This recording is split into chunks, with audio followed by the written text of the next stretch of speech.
ចាបងប្អូនស្ងាមរះបាយគ្រួសារខ្ញុំចា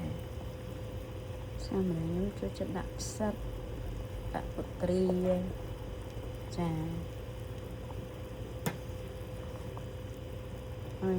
ដាក់ឆៃពៅហើយនឹងឆ្អឹងហើយនឹង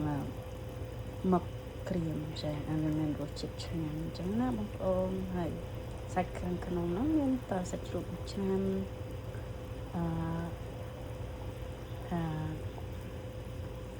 ចាដាក់តាមគ្រឿងធម្មតាដែលយើងចូលចិត្តទៅចា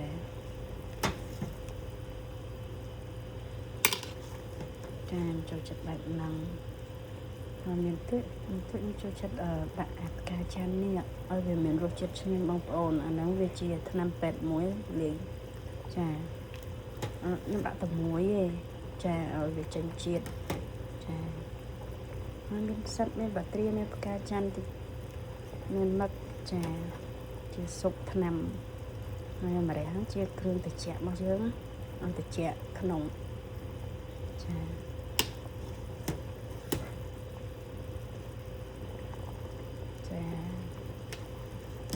តែខ្ញុំចូលចិត្តស្ងោរម្រះបែបហ្នឹងព្រោះខ្ញុំធ្វើអញ្ចឹងតាំងយូរហើយបងប្អូនចាស្ងោរម្រះបែបគ្រួសារបងទុយសម្រាប់ចា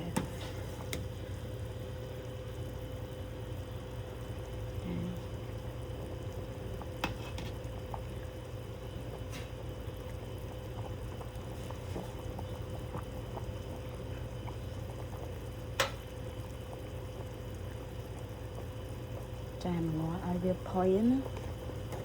ខ្ញុំមកថ្ងៃទី1អត់សូវឆ្ងាញ់ទេព្រោះខ្ញុំធ្វើម្ដងឆ្នាំងធំហ្មងដល់ថ្ងៃទី2ថ្ងៃទី3ចាប់ផ្ដើមឆ្ងាញ់ជាតិចាញ់ឆ្ងាញ់អាថ្ងៃទី1ក៏ឆ្ងាញ់ដែរប៉ុន្តែវាភ្លាមចឹងអត់តន់ផុយទេបងប្អូនចា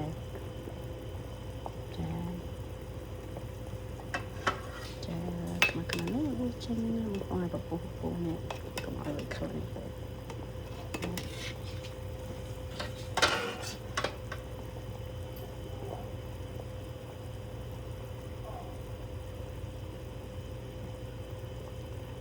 ចូលចិត្តមកតវាផុយចឹងចាគ្រឿងស្រួលទេបងប្អូន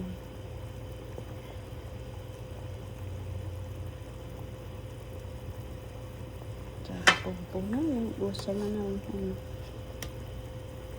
ពុះខ្មៅហ្នឹងចាខ្ញុំមក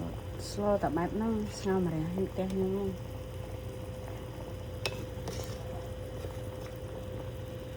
ខ្ញុំចូលចិត្តដាក់បាត្រាហើយផ្សិត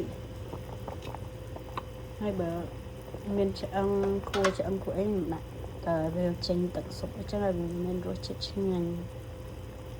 ចាលាយគ្នា